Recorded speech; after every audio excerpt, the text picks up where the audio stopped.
उमर अब्दुल्ला सरकार का कि जो फाइनेंस डिपार्टमेंट का नोटिफिकेशन 198F जो निकाला गया उसके संदर्भ में है। जिस तरीके से 198F जो नोटिफिकेशन निकाला गया फाइनेंस डिपार्टमेंट द्वारा, वो इस सरकार की मंशा और इस सरकार की युवा विरोधी होने का एक बहुत बड़ा सबूत है। उमर अब्दुल्ला ने जब चुनाव लड़ा था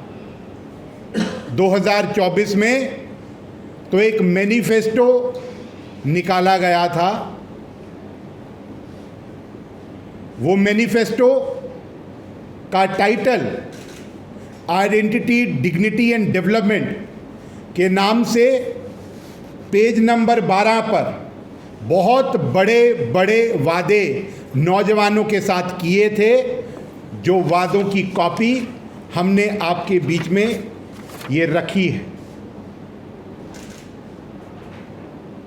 जिसमें उन्होंने वादा किया था कि वो सरकार में आएंगे तो 3 महीने के अंदर अंदर वो सभी वैकेंट पोस्टों को भरेंगे। 180 दिनों के अंदर 1 लाख नौकरियां क्रिएट करेंगे और देंगे, और उसके साथ साथ 180 दिनों के अंदर एक कॉम्प्रिहेंसिव जॉब पैकेज के नाम पर J&K youth employment generation act पारित किया जाएगा, जिसके तहत 1 लाख नौकरियां देने का काम किया जाएगा। आज लगभग 18 महीने से ऊपर हो गए, और जब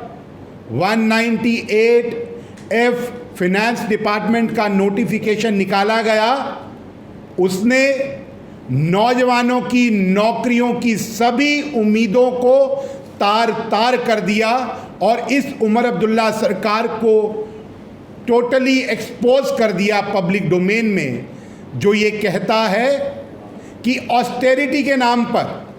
बचत के नाम पर हम लोग पिछले 2 साल की नौकरियां जो वैकेंट हैं उसको सरेंडर करते हैं, और आगे आने की भी, आगे पोस्टें निकलने की भी कोई उम्मीद नहीं है। मैं एक बार उस ऑर्डर के कुछ मुख्य आपके बीच में रखता हूं, जहां पर इन्होंने कहा कि एक डायरेक्टिव के तहत post vacant for more than 2 years should be identified for surrender, and such post should not be revived under unavoidable circumstances after seeking clearance from the finance department। को नौजवान के सपने, उनके उम्मीदें, जिसके ऊपर उन्होंने वोट डाल करके आपको सरकार में पहुंचाया था, उसको तार तार किया है। पर उमर अब्दुल्ला सरकार को कभी भी ये नौजवान जो हैं वो कभी भी माफ नहीं करेंगे, क्योंकि इकोनॉमिक सर्वे की जो रिपोर्ट है उमर अब्दुल्ला सरकार की 2025 और 26 की, जो इस सरकार के आंकड़ों को स्पष्ट करती है कि 46% एजुकेटेड यूथ के अंदर अनएम्प्लॉयमेंट है जम्मू कश्मीर के अंदर, जबकि नेशनल एवरेज 3.5% है।